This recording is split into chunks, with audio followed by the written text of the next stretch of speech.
తీవ్ర రోడ్డు ప్రమాదంలో తల ఛాతీకి బలమైన గాయాలు, ఊపిరితిత్తులు దెబ్బతినడంతో పాటు సూపర్ బగ్ న్యూమోనియా సోకిన రోగిని వరంగల్ మెడికవర్ వైద్యులు కాపాడారు. అపస్మారక స్థితిలో తీసుకువచ్చిన రోగికి వెంటనే ఐసీయూలో అత్యవసర చికిత్స ప్రారంభించారు. మెదడుకు గాయం, పక్కటెముకలు విరగడం, ఊపిరితిత్తుల్లోకి గాలి చేరడంతో 15 రోజుల పాటు వెంటిలేటర్పై ఉంచారు. చికిత్సలో multi drug resistant super bug pneumonia సోకడంతో బ్రోంకోస్కోపీ చేసి లక్షిత యాంటీబయాటిక్ చికిత్సతో అదుపు చేశారు. వెంటిలేటర్ తొలగింపు 3 సార్లు విఫలమైన వైద్య బృందం సమిష్టి కృషితో రోగిని బయటకు తీసుకొచ్చారు. పేగుల సమస్యను కూడా శస్త్రచికిత్స లేకుండానే పరిష్కరించారు. ప్రస్తుతం రోగి స్వయంగా శ్వాస తీసుకుంటూ కోలుకుంటున్నారు. సకాలంలో ట్రామా కేర్, అధునాతన ఐసీయూ నిపుణుల కృషి ఉంటే ఎంత క్లిష్టమైన కేసునైనా కాపాడవచ్చని వైద్యులు తెలిపారు. సో జూన్ 10th రోజు 62-year-old మేల్ పేషెంట్ సో వాహనం అంటే 2-wheeler నుంచి కింద పడడం జరిగింది. వెనకాల నుంచి వేరే వెహికల్ కొట్టడం వల్ల సో తలకు బలమైన గాయాలు, అలాగే ఊపిరితిత్తు కుడివైపు అంతా సిగ్నిఫికెంట్గా డ్యామేజ్ అయింది. అండ్ బయట రిబ్స్ అన్ని 3 to 4 రిబ్స్ కంటిన్యూస్గా ఫ్రాక్చర్స్ అయ్యాయి. లెఫ్ట్ సైడ్ కూడా 2 రిబ్స్ ఫ్రాక్చర్స్ అవ్వడం జరిగింది.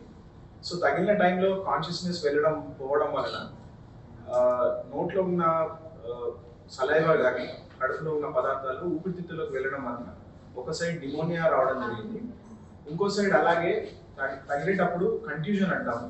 సో కమిలిపోవడం లాంటి సిచ్యువేషన్ రైట్ సైడ్ ఉండింది ఊపిరితిత్తులో. సో ఇలాంటి సిచ్యువేషన్లో ఐసీయూలో అడ్మిట్ చేయడం జరిగింది.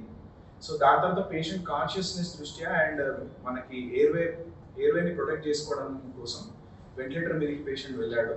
సో దాని తర్వాత ఆయన నిమోనియా అనేది ప్రోగ్రెస్ అవ్వడము, హోల్ బాడీ అంతా సెప్సిస్ అంటే కంప్లీట్గా ఇన్ఫెక్షన్ అంతా వ్యాపించడం.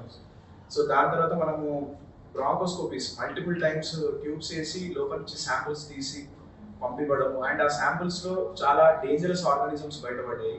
సో వాటికి హై అండ్ యాంటీబయాటిక్స్ పెట్టడము. అండ్ కుడివైపు దెబ్బ తగిలినప్పుడు ఊపిరితిత్తులో ఉన్న గాలి మొత్తం బయటికి లీక్ అయిపోయి అదంతా శరీరం అంతా వ్యాపించి కాళ్ళ వరకు ఆల్మోస్ట్ వెళ్ళి కంప్లీట్గా స్వెల్లింగ్ లాగా వచ్చిన సిచ్యువేషన్. సో ఇక్కడి నుంచి ఒక చిన్న సర్జరీ చేసి ట్యూబ్స్ పెట్టి డీకంప్రెస్ చేయడం జరిగింది. సో ఈ క్రమంలో మల్టిపుల్ కాంప్లికేషన్స్ వచ్చాయి. సో ఇవన్నీ కూడా critical care and pulmonary critical care కాంబినేషన్లో డీల్ చేయడం జరిగింది. అండ్ అలాగే పొట్టలో పారాలిసిస్ అంటే మనకి పారాలిటిక్ ఇలియస్ అంటాము. సో దెబ్బ తగలడం వలన పొట్ట అనేది సరిగ్గా దాని పని చేయకపోవడం వలన డాక్టర్ సునీల్ గ్యాస్ట్రోఎంట్రాలజిస్ట్ పర్యవేక్షణ ట్రీట్మెంట్ దాన్ని కూడా చేయడం జరిగింది.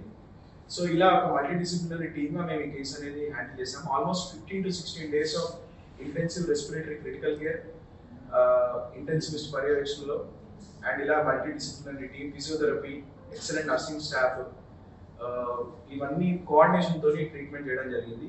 అండ్ ఈ కేసులో మేము ఎదుర్కొన్న ఇబ్బందులు ఏంటంటే దాదాపు 3 to 4 times వెంటిలేటర్ నుంచి తీసే ప్రాసెస్ అనేది ఫెయిల్ అవ్వడం జరిగింది.